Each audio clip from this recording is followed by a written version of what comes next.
السلام عليكم ورحمة الله وبركاته. أهلا بيكم في الحلقة 30 والأخيرة من بودكاست فذكر. النهاردة هنتكلم عن أجمل يوم، اليوم اللي كل المسلمين بيستنوه على فارغ الصبر، اليوم اللي بيكون مليان فرحة وسعادة وبهجة. اليوم ده بيكون يومنا النهاردة وهو يوم العيد. وقبل ما نبدأ بهنئكم بعيد الفطر المبارك، كل عام وكل الأمة الإسلامية والعربية بألف خير، وأعاده الله علينا وعليكم بالخير والبركات، وعيد سعيد مبارك عليكم أجمعين. يلا بينا نبدأ حلقتنا. يلا بينا. بعد شهر كامل من الصيام والقيام والطاعات، ربنا بيكافئنا بيوم عيد نفرح فيه ونشكر ربنا سبحانه وتعالى على النعمة العظيمة اللي من علينا بيها. العيد ده بيكون فرحته بطاعة ربنا سبحانه وتعالى. ربنا سبحانه وتعالى شرع العيد عشان يكون مكافأة لينا بعد الطاعة اللي أديناها في شهر رمضان.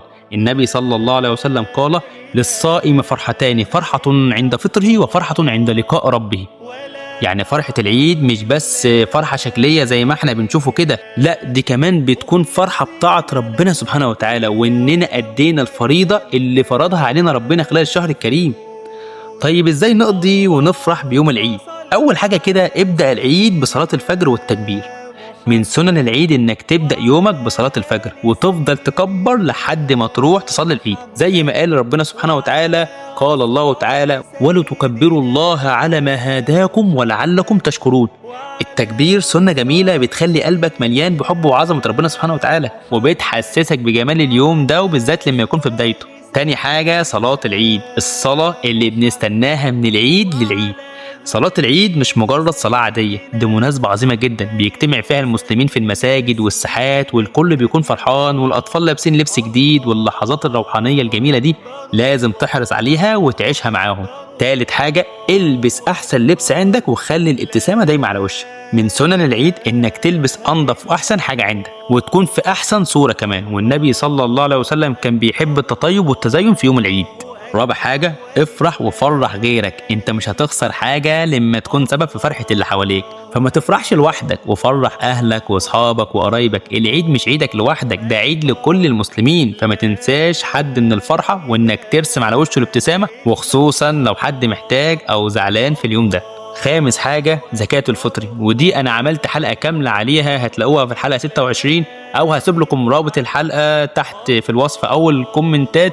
وزكاة الفطر يا جماعة بتكون قبل صلاة العيد، قبل ما يجي العيد لازم تطلع زكاة الفطر، لأنها طهرة للصايم وعشان الفقراء يفرحوا معانا. النبي صلى الله عليه وسلم قال: زكاة الفطر طهرة للصائم من اللغو والرفث وطعمة للمساكين. فلو لسه ما طلعتهاش، لسه عندك وقت قبل صلاة العيد، حاول تلحق تطلعها فيها. سادس حاجة، صلة الرحم وزيارة الأهل والأحبة. واجب عليك في العيد انك تحيي صلة الرحم بينك وبين اهلك وعيلتك. زور اهلك وكل حبايبك، واسأل حتى على اللي مقاطعك، وخليك انت الطرف اللي يبدأ السلام والمحبة، وابدأ صفحة جديدة مع اللي كان بينك وبينه اي خلاف. العيد فرصة عظيمة لتصفية القلوب من اي حقد او غل، ونرجع نلم الشمل من تاني.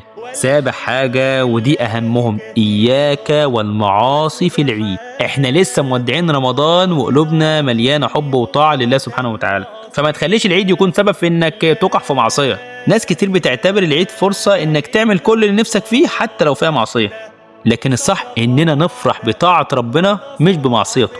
وفي نهاية حلقتنا الأخيرة النهاردة، عايز أقول لكم إن العيد مش بس فرحة بيوم جميل، دي فرحة بطاعة ربنا سبحانه وتعالى، وإحساس بالرضا والامتنان لله عز وجل. فخلي قلبك مليان حمد وشكر لله على نعمه، وشارك فرحتك مع كل اللي حواليك. كل سنة وانتم طيبين، وربنا يجعل عيدكم سعيد ومبارك.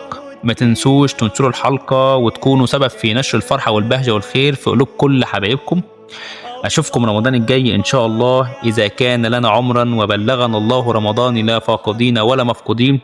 كل عام وأنتم بخير. كان معكم أحمد رفعت من بودكاست فذكر، والسلام عليكم ورحمة الله وبركاته. سيدنا محمد وعلى أنصار سيدنا محمد وعلى أزواج سيدنا محمد وعلى ذرية سيدنا محمد وسلم تسليما كثيرا.